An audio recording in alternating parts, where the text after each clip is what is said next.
He has the power to get even. He has the power to seek revenge. He has the power to annihilate them. He has the power to destroy their lives.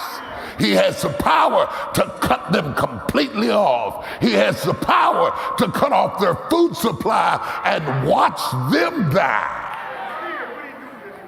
Instead, he burst into tears. So T.D. Jakes just delivered a masterclass on why character determines divine promotion, using Joseph's story as the blueprint. We're diving into why God tests our response to betrayers before blessing us with power, and how better angels become the key to breakthrough. This is transformational. And yet we preach more about the suffering and the sacrifice than we do the harvest. We preach about how he was abandoned and abused, mistreated and ostracized. But we don't teach people that he came to an end of suffering. That not only did he survive, but he thrived. And that his latter day was greater than his former day. That in spite of a rough start and a raggedy middle, ultimately in the end, everything that God promised him came to pass. This hits at a major gap in modern preaching. We've created a suffering-obsessed theology that keeps people stuck in victim mentality instead of teaching them how to step into their harvest season. Joseph didn't stay in the pit forever, neither should we. Joseph's tears are amazing. They threw him in the pit and he didn't cry. They stripped him of his clothes and he didn't cry. They ripped his coat of many colors and he didn't cry. They separated him from the love of his father and he didn't cry. They sold him into captivity to the Midianites and he didn't cry. For Joseph to cry here, he didn't cry in the house of Potiphar when Potiphar's wife lied on him and he had to leave there under a lie and was falsely arrested and he didn't cry. He went to jail and he didn't cry. He was forgotten by the butler and the baker and he didn't cry. Joseph is not a whip. He's not easy to give way to his, but what is it about this situation that has brought him to tears? Joseph became second in command of the world's superpower during a global crisis. That's like being appointed vice president during a pandemic. Absolute authority over life and death decisions. Sometimes God has to remove us from small-minded environments to reveal our true capacity. Anybody can be good to people that are good to them. But the challenge of life is to be good to somebody that you don't owe them no kind of good. I don't owe you nothing. I don't owe you nothing. I don't owe you. Didn't raise me. You didn't love me. You weren't there for me. Now I don't owe you nothing. Somebody in here knows what I'm talking about. Time has passed and now you need me. Time has passed and now you call on me. Time has passed and now your hearts have softened. You need me now. And the challenge becomes, given the favor that he's been given, does he have the capacity in his person to allow the phrase better angels, I'm going to talk about that in a minute, to rise up out of him and to guide him so that the best part of him is leading him and not the worst part of him? Joseph controlled Egypt's entire food supply during a 7-year famine. He could have literally starved his brothers to death with one administrative decision. Compare that to how people weaponize social media or workplace politics today over much smaller slights. Abraham Lincoln, who used the phrase better angels so beautifully in his first inaugural address, on March the 4th of 1861 was a time when our country was on the eve of the Civil War. Initially, those lines were not in there. He added them. He says, I am loath to close. We are not enemies, but friends. We must not be enemies. Though passions may have strained, it must not break our bonds of affection. The mystic cords of memory, stretching from every battlefield and patriot grave to every living heart and hearthstone all over the broad land, will yet swell the chorus of the Union when again touched, as surely they will be by the better angels of our nature. The psychology here is profound. Joseph had emotional intelligence that championship athletes display. He stayed mentally tough through betrayal, false accusations, and imprisonment, but broke down when love was required. That's the mark of true spiritual maturity. What Lincoln was counting on is that in the worst of us, there is a better of us that is on the inside, that if we will allow it, it will rise up and take us through the turbulence of the times we face. Are you hearing what I'm saying to you? Not the pietistic term of the guardian of angels, no, but the better angels would arise and protect them. Now, give me a moment. I'm gonna get you where you're trying to go. Abraham Lincoln didn't come up with that by himself. He is quoting from William Shakespeare. When William Shakespeare writes in Othello, in the 1600th century, he writes about a play called Othello. And in Othello, he writes about the better angels fighting down the evil that was done to him. Abraham Lincoln reaches back to William Shakespeare's speech in 1603 and adopts this language, better angels. Lincoln wrote those words as America was literally tearing apart. The same principle applies today. Our better angels must rise above political division and cultural warfare. The choice between revenge and reconciliation still determines whether nations heal or fracture. Let me bring this on down to Paul. Paul said, when I would do good, evil is present with me. He said there's a war going on in my members. I could react a lot of different kinds of ways. I don't even know how to respond to the moment. That which I would do, I do not. That which I would not do, I do. Oh, wretched man that I am, who shall deliver me from the complexity of my life? There's not a person in this room who has a life that has no complexity. We smile for people and we deal with the complexity by ourselves.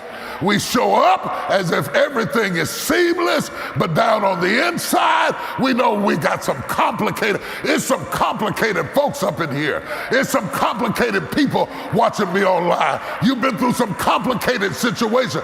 Complicated situations is when your mind and your emotions get into a fight and both of them are right. I resent you and I love you. I love you and I'm mad at you. I'm sick of you, but I'm going to stand by you. Oh yeah, I want to talk to some people that know what it is to have some complicated. The literary lineage is fascinating. Shakespeare to Lincoln to this pulpit. The concept spans centuries because the internal war between revenge and grace is universal. Every generation faces the same choice. Let bitterness rule or summon something higher. I remember years ago when I was driving on Capitol Street, we were back in West Virginia, and the man cut me off and I was in a hurry. And this was a simple thing, but he took my parking space. I had pulled up to park, and while I was pulling in to park, he shot in front of me and took my parking space and bumped my car. And my two boys who are grown now, 40, they were little boys. I locked them in the car because I didn't want them to get in the fight.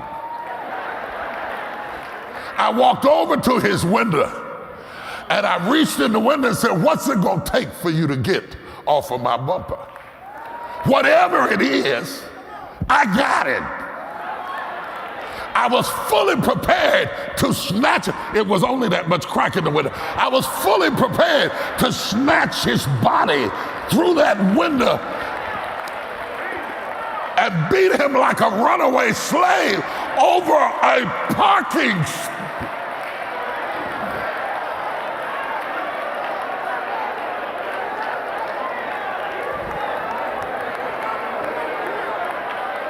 I'm just talking about me. I know you never had no moments of conflict where your better angels went to bed and your bad angels said, I'm going. Paul achieved more than any apostle while battling this internal conflict daily. High achievers understand this struggle intimately. Success doesn't eliminate the war between flesh and spirit, it intensifies it. Complexity increases with elevation. You see, when I look at this text, I realize that they are both in a famine. That his brethren have been in a famine for food. But Joseph has been in a famine for family. They were starving for stuff,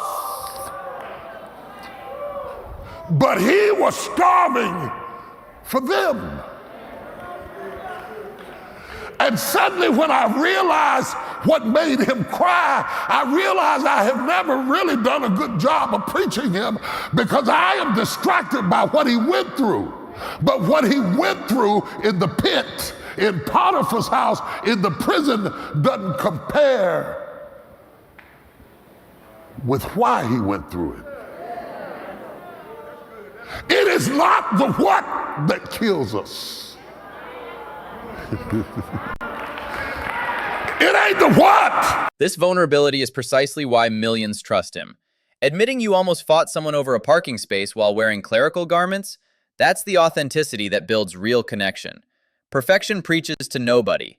Brokenness preaches to everybody. You got it going on in this part of your life, but in this part of your life, all hell is breaking loose. You got it going on over here, and you're the envy of everybody, but over here you go home and you deal with something completely. Oh, you ain't in here today. You didn't come to church today. It must be somebody online. Well, come out wherever you are. Come out wherever you are. On one hand, it is the best of times, and on the other hand,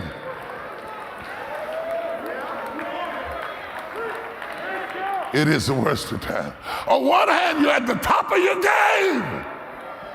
On the other hand, there is this nagging, haunting, aching feeling that will not leave your heart. It will not go away. What do you do when your love won't go away and your common sense says, leave him alone? Leave him alone.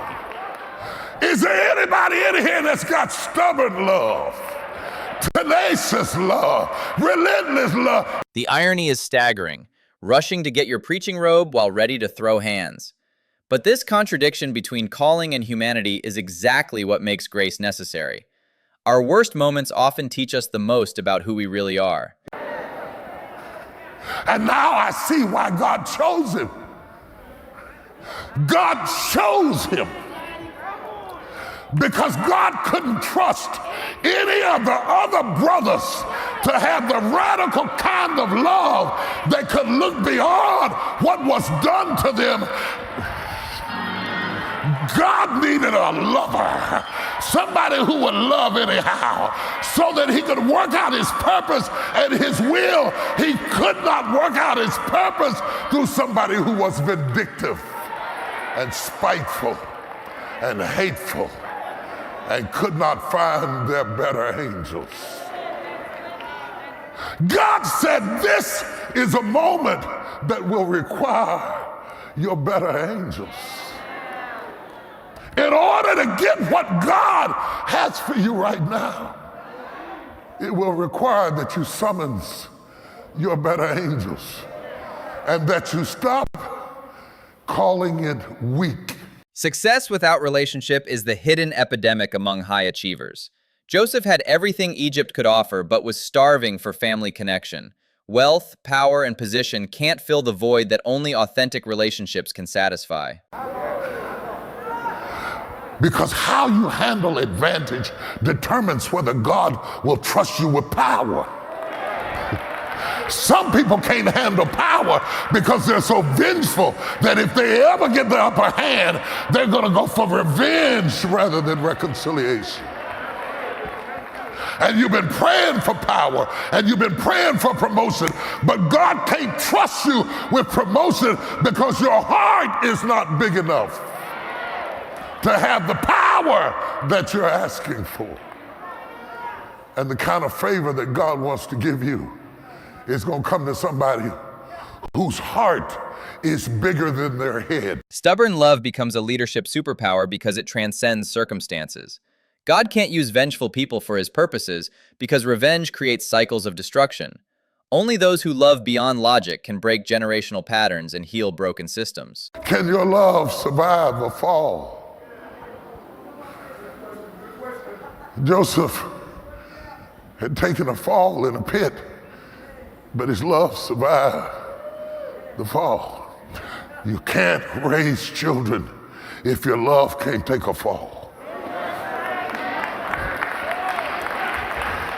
You can't have a relationship if your love can't take a fall. You can't run a business if your love can't take a fall. You can't have a dream if your love cannot withstand a fall. Have you ever dreamed you were falling? You remember that powerless feeling of falling and how frightening it is when you wake up because you're falling and it feels like things are out of control. There are going to be some moments in your life that it feels like everything is out of control. Joseph has gone through a long period of bad getting worse. And the only thing consistent is that he was still in love with his brothers and his father. God's promotion criteria completely reverses human logic. We promote based on talent and achievement.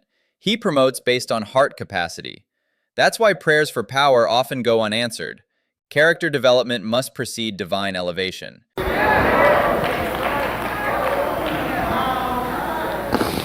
I had a pastor call me the other day. He said this young man leaving my church, and he said he's taking some of my members and he's going away, and I gave him a stage, I gave him a platform. He betrayed me, and he took some of my members and he left and said, "What should I do?" I said, "Give him a love offering."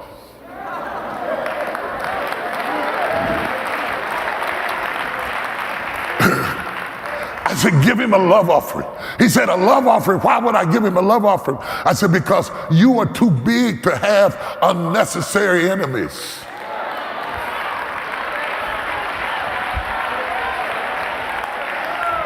He gonna have enough to fight without you.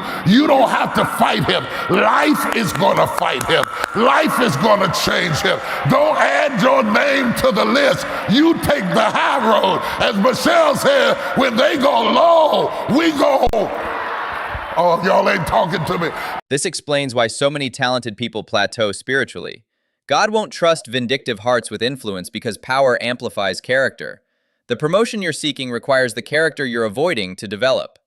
Heart size determines blessing size. Look at somebody, type on the line, something is about to happen.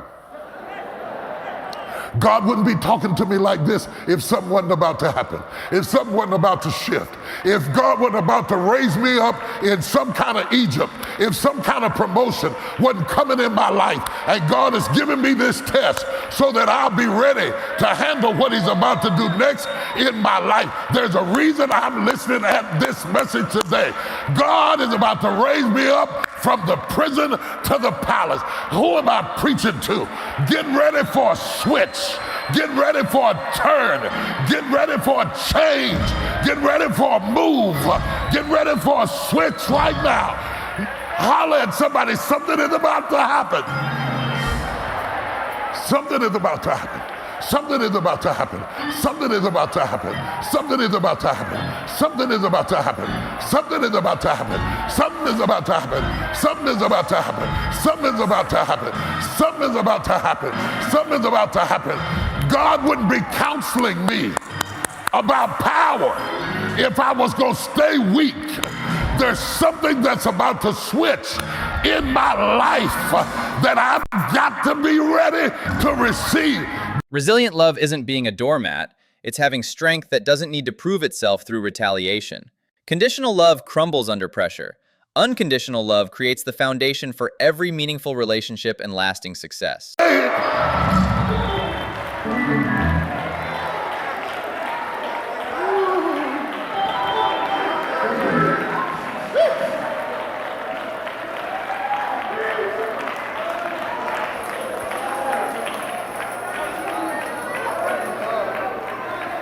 You see, Joseph was the love child of Jacob and Rachel.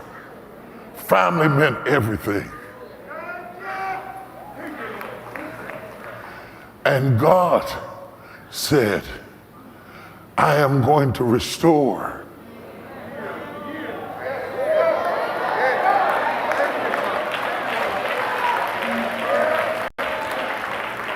Listen to this.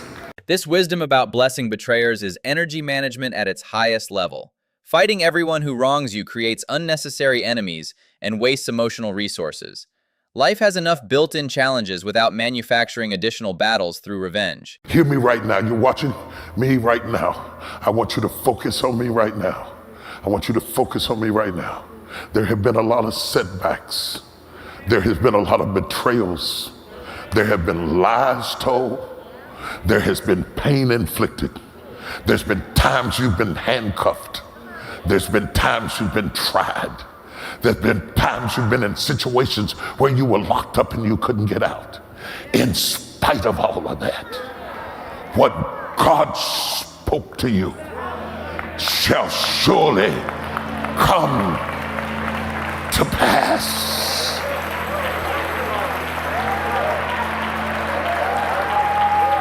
It will come. It will come. It will come. It will come. It will come. It will come. You weren't ready for it when you saw it. You weren't ready for it when you saw it. You had to go through more things to grow into it.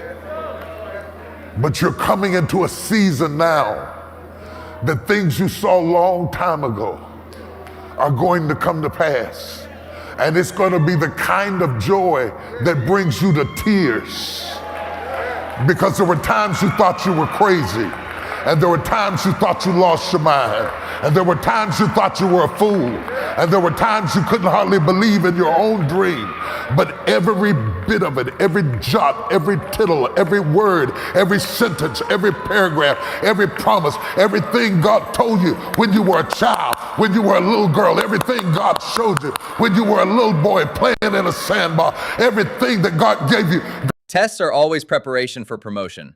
God doesn't waste pain. He uses it to develop the character required for the next level. Current struggles are building the spiritual muscles you'll need for tomorrow's responsibilities. It's a crazy way that you can love people that other people don't even like.